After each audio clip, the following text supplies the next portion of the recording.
Good morning students. Today's our topic is lysosomes. ठीक है, lysosome was firstly discovered by Christian de Duve in 1955। He discovered lysosome as a digestive body of the cell. Means उन्होंने क्या किया, Christian de डवे जो थे उन्होंने lysosome को as a digestive body of the cell की फॉर्म में इन्हें डिस्कवर किया। ठीक है, मीन्स सेल के अंदर जो भी एक्सटर्नल सब्सटेंस आते हैं उनका डाइजेशन भी कौन करेगा, लाइसोसोम करेगा। ठीक है, उसके अलावा जो कुछ एज्ड सेल्स होंगी या डेड सेल्स होंगी या फिर उसके अलावा जो डैमेज सेल्स होंगी उन सभी का डाइजेशन जो होगा वो भी किसके थ्रू, लाइसोसोम के थ्रू ही होता है। ठीक है, उसके बाद देखो लाइसोसोम है वो ग्रीक वर्ड से मिलकर बना हुआ है, lyso plus soma. Lyso means digestive and soma means body. Means lysosome is a digestive body of the cell. ठीक है, अब उसके बाद lysosome is also known as suicidal bags. Lysosome जो होते हैं उनको सुसाइडल बैग्स भी कहते हैं। क्यों कहते हैं, क्योंकि देखो जितनी भी डेड सेल्स होंगी, डैमेज सेल्स होंगी और एज्ड सेल्स होंगी वो सभी उन सभी का डाइजेशन भी कहाँ होगा, इन द लाइसोसोम, लाइसोसोम में होता है। और उसके अलावा digestion of external substance. External substance का क्या मतलब है कि सेल जो होगी उसमें कुछ सब्सटेंस जो होते हैं वो अंदर आते हैं। ठीक है, बाय द प्रोसेस ऑफ, एक तो प्रोसेस होती है phagocytosis and second process is pinocytosis. ठीक है, पिनोसाइटोसिस और फेगोसाइटोसिस प्रोसेस के थ्रू जो सब्सटेंस अंदर आ रहे हैं उन सभी का डाइजेशन भी कौन करेगा, लाइसोसोम करेगा। ठीक है, phagocytosis which is also known as cell eating process और pinocytosis is known as cell drinking process. ठीक है, अब उसके बाद देखो नोविकोव जो थे उन्होंने in 1956 firstly seen electron microscopic study of lysosome. इन्होंने क्या किया था, सबसे पहले लाइसोसोम जो था उसकी इलेक्ट्रॉन माइक्रोस्कोपिक स्टडी की थी। ठीक है, उसके बाद लाइसोसोम जो होते हैं वो किस टाइप के होंगे, single membrane bound organelles present in mostly animal cells. ठीक है, जो सेल्स होंगी उनमें एनिमल सेल्स जो होंगी उनमें प्रेजेंट होगा लाइसोसोम। उसके अलावा कुछ plant cells, some plant cells जो होंगी उनमें भी लाइसोसोम प्रेजेंट होता है। ठीक है, जो आरबीसीज होंगी उनमें लाइसोसोम एब्सेंट होता है। उसके अलावा प्रोकैरियोट्स में भी लाइसोसोम एब्सेंट होता है। क्यों होता है, क्योंकि प्रोकैरियोट्स का मेन कैरेक्टरिस्टिक फीचर क्या होता है कि यहाँ पर membrane bound cell organelles absent होते हैं। तो लाइसोसोम जो है वो भी किस तरह का, यूनिट मेम्ब्रेन बाउंड ऑर्गेनेलीज है, तो लाइसोसोम भी प्रोकैरियोट्स में एब्सेंट होता है। ठीक है, अब उसके बाद देखो लाइसोसोम आर स्मॉल राउंडेड और ओवॉइड शेप स्ट्रक्चर। लाइसोसोम जो होगा उसका शेप किस तरह का होता है, या तो वो राउंडेड होगा या फिर ओवॉइड होगा। बट इन डिविजिबल सेल्स, जहाँ पर भी जो सेल्स जिनमें डिवीज़न की एबिलिटी है या जो डिवीज़न कर रही है उन वाली सेल्स में लाइसोसोम का साइज़ जो होगा वो बिल्कुल इरेगुलर होगा। ठीक है, in divisible cells these lysosomes are irregular in shape. ठीक है, शेप जो होगा वो इरेगुलर होगा। साइज़ होगा कितना, 0.2 माइक्रोन टू 0.8 माइक्रोन होता है। आरबीसी और प्रोकैरियोट्स में लाइसोसोम एब्सेंट होगा। ठीक है, उसके बाद देखो डिस्ट्रीब्यूशन में क्या होता है कि जो लाइसोसोम है वो कहाँ कहाँ प्रेजेंट होता है, present in all eukaryotic cell organelles. ठीक है, उसके बाद present in mostly animal and some plant cells, बहुत ज़्यादा एनिमल सेल और उसके अलावा कुछ प्लांट सेल्स में लाइसोसोम जो होता है वो प्रेजेंट होता है। Lysosome is absent in RBCs. उसके अलावा fungi, seeds, root apical meristematic cells and other meristematic cells जो होंगी उनमें लाइसोसोम प्रेजेंट होता है। ठीक है, रूट एपिकल मेरिस्टेमेटिक सेल्स है, इट मीन्स यहाँ पर क्या होगा, डिविजिबल सेल्स है, कंटिन्यूअस डिवीज़न होता है। तो जो रूट एपिकल मेरिस्टेमेटिक सेल्स हैं वहाँ पर भी जो लाइसोसोम होगा उसकी शेप इरेगुलर होगी। ठीक है, अब उसके बाद देखो प्रोकैरियोट्स और बैक्टीरिया, इनमें भी क्या होता है, लाइसोसोम एब्सेंट होता है। More than one lysosome present in a cell, single cell है उसमें more than one lysosome present हो सकते हैं। ठीक है, अब उसके बाद देखो ultra structure of lysosome. Ultra structure of lysosome में देखो लाइसोसोम क्या होता है, इस तरह का स्ट्रक्चर होता है। यूनिट मेम्ब्रेन बाउंड ऑर्गेनेलीज है, अंदर की तरफ क्या होगा, इसमें सॉलिड या सेमी सॉलिड सब्सटेंस प्रेजेंट होते हैं, ठीक है, और वैक्यूल्स प्रेजेंट होती है। तो देखो अल्ट्रा स्ट्रक्चर में फर्स्ट है आउटर मेम्ब्रेन, जो कि सिंगल लेयर होगी या फिर यूनिट मेम्ब्रेन होगी, ठीक है, और अंदर की तरफ जो क्या होता है, इनर डेंस मटेरियल प्रेजेंट होता है विच इज़ सॉलिड और सेमी सॉलिड। वो सॉलिड और सेमी सॉलिड हो सकता है। वैक्यूल्स जो होंगी वो प्रेजेंट होती है, ठीक है। उसके अलावा देखो जो आउटर मेम्ब्रेन होती है, outer membrane is made up of lipoprotein, lipoprotein की बनी हुई होती है। यूनिट मेम्ब्रेन होती है, ठीक है। उसके बाद यहाँ पर इस यूनिट मेम्ब्रेन के इनसाइड, यूनिट मेम्ब्रेन के अंदर की तरफ यहाँ पर क्या होता है, एंजाइम्स जो होते हैं वो फिल्ड होते हैं। ये जो एंजाइम्स होंगे, इन these enzymes are known as hydrolytic enzymes, digestive enzymes, ठीक है। हाइड्रोलाइटिक एंजाइम्स भी बोल सकते हैं इनको, डाइजेस्टिव एंजाइम्स भी बोल सकते हैं, ठीक है। At least 50 types of enzymes were present in lysosome, ठीक है। उसके कौन कौन से एग्जाम्पल है, एसिड फॉस्फेटेज और एसिड राइबोन्यूक्लिएज एंजाइम, 2 एग्जाम्पल है। उसके अलावा 50 एटलीस्ट 50 एंजाइम्स प्रेजेंट होते हैं इन लाइसोसोम, ठीक है। ये जो एंजाइम प्रेजेंट होंगे वो एक स्पेशल पीएच पर वर्क करते हैं। ये पीएच जो होगी वो कितनी होगी, 4.5 पीएच पर वर्क करते हैं, ठीक है। Unit membrane has resistance to filled enzymes, जो यूनिट मेम्ब्रेन होती है वो क्या होती है, resistance to filled enzyme, means जो एंजाइम अंदर फिल्ड होते हैं, इसमें जो डाइजेस्टिव एंजाइम्स होते हैं उनके लिए रेजिस्टेंस होती है यूनिट मेम्ब्रेन, ठीक है। अगर रेजिस्टेंस नहीं होगी तो क्या होगा कि वो जो एंजाइम्स होंगे वो उस यूनिट मेम्ब्रेन को डाइजेस्ट कर जाएंगे, लेकिन जो यूनिट मेम्ब्रेन होती है वो रेजिस्टेंस होती है to the filled enzymes in lysosome, ठीक है। अब उसके बाद देखो लाइसोसोम जो होता है, lysosome is polymorphic on the basis of nature of the sales.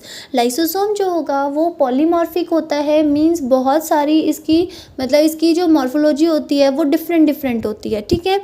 अब देखो फर्स्ट है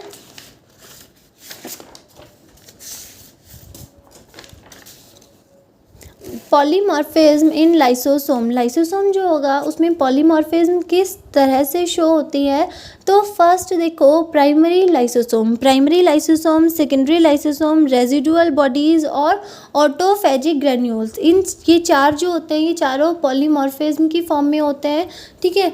अब देखो फर्स्ट है प्राइमरी लाइसोसोम। ये जो प्राइमरी लाइसोसोम है, these primary lysosome are originated by Golgi bodies. ये कहाँ से, गोल्जी बॉडीज़ के थ्रू ओरिजिनेट होते हैं। These are known as storage granules. ये जो प्राइमरी लाइसोसोम है इनको हम स्टोरेज ग्रेन्यूल भी कहते हैं, ठीक है।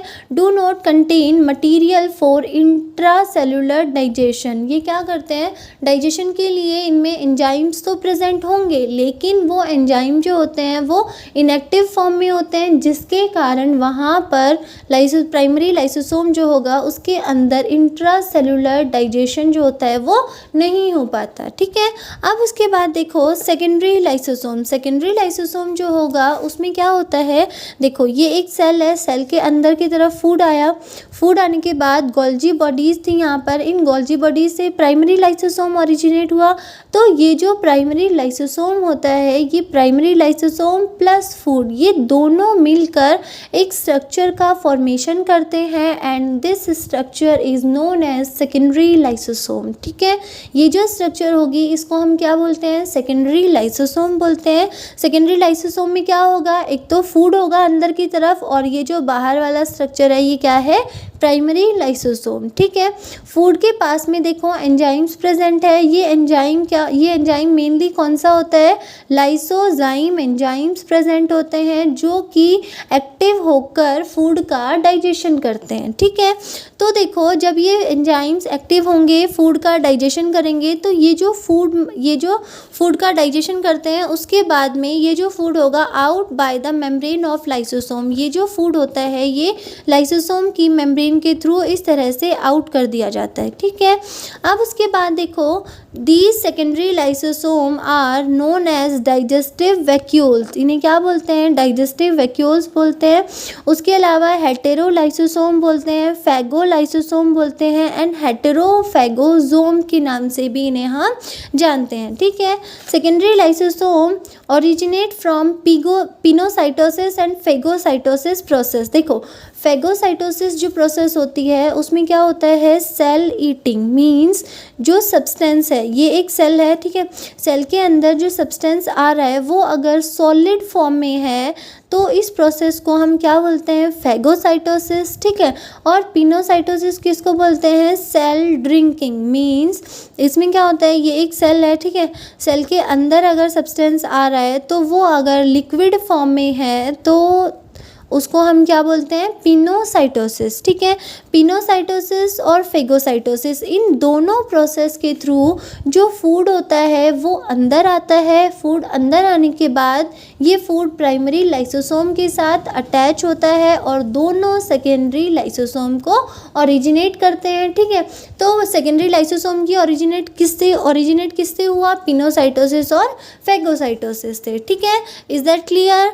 अब आगे देखो, थर्ड है रेजिडुअल बॉडीज़। रेजिडुअल बॉडीज़ जो है उनका देखो क्या होती है, सेकेंडरी लाइसोसोम था, ठीक है, सेकेंडरी लाइसोसोम में एंजाइमेटिक एक्शन होगा, एंजाइम्स जो होते हैं वहाँ पर वो फूड का डाइजेशन करेंगे। फूड का डाइजेशन होने के बाद भी कुछ रेजिड्यू जो होते हैं वो रिमेन रह जाते हैं, ठीक है। ये जो रेजिड्यू होते हैं ये क्या होता है, अनडाइजेस्टेड मटेरियल होता है। ये जो अनडाइजेस्टेड मटेरियल होगा इसके डाइजेशन के लिए लाइसोसोम में एंजाइम्स एब्सेंट होते हैं, जिसके कारण ये क्या करते हैं, इन वाले मटेरियल का डाइजेशन नहीं कर पाते, ठीक है। तो ये जो रेजिड्यू होते हैं ये out from the cell by exocytosis, exocytosis की प्रोसेस के थ्रू ये जो रेजिड्यू होते हैं, मेनली इसमें क्या होगा, फैट्स होंगी, ठीक है। उसके अलावा माइलिन होता है, ठीक है। तो ये जो रेजिड्यू होते हैं ये फैट्स की फॉर्म में होंगे और इनको आउट किया जाएगा by the process of exocytosis, ठीक है।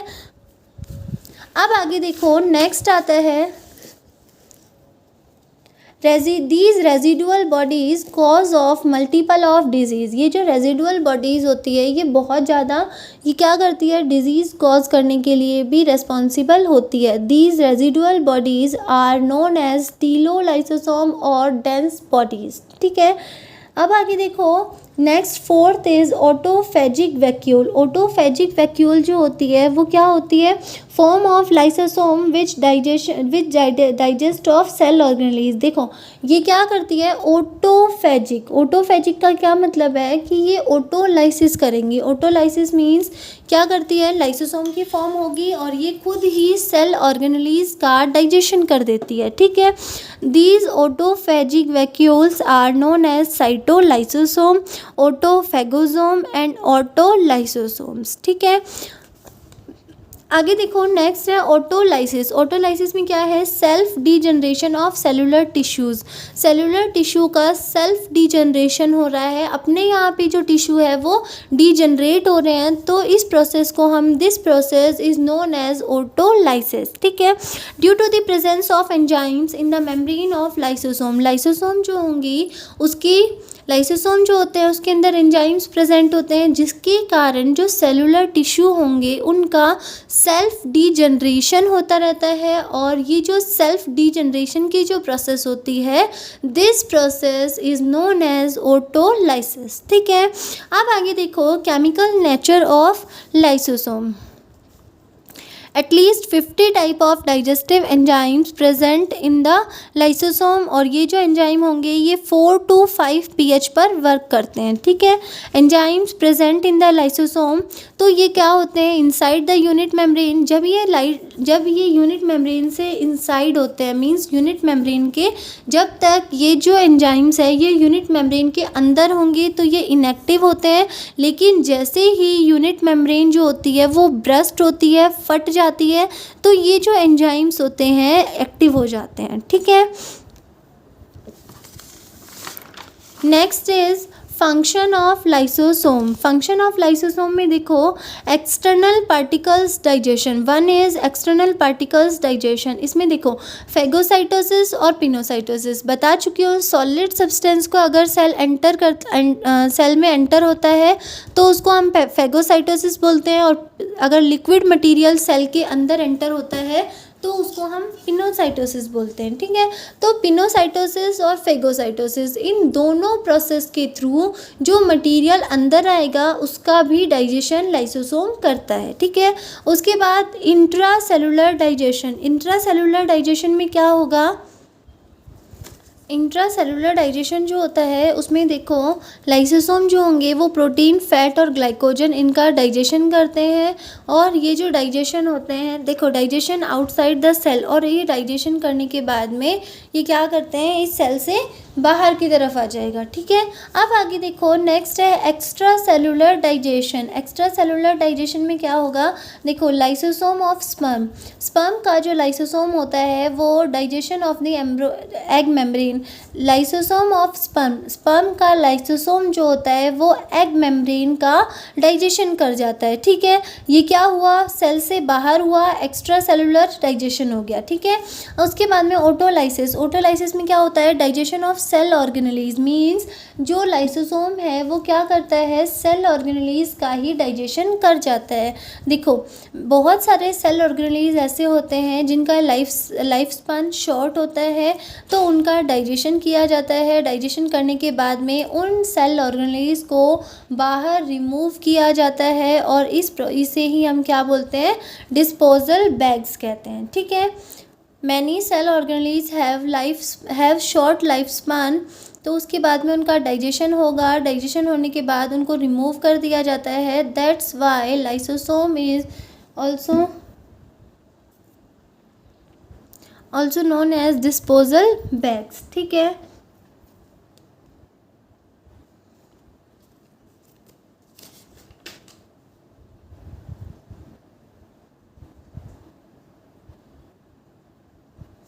आगे देखो ओरिजिन ऑफ लाइसोसोम, लाइसोसोम की जो ओरिजिन है वो एंडोप्लाज्मिक रेटिकुलम से भी लाइसोसोम ओरिजिनेट होता है, गोल्जी बॉडी से भी लाइसोसोम ओरिजिनेट होता है। ठीक है, लाइसोसोम का जो टॉपिक है वो कंप्लीट है।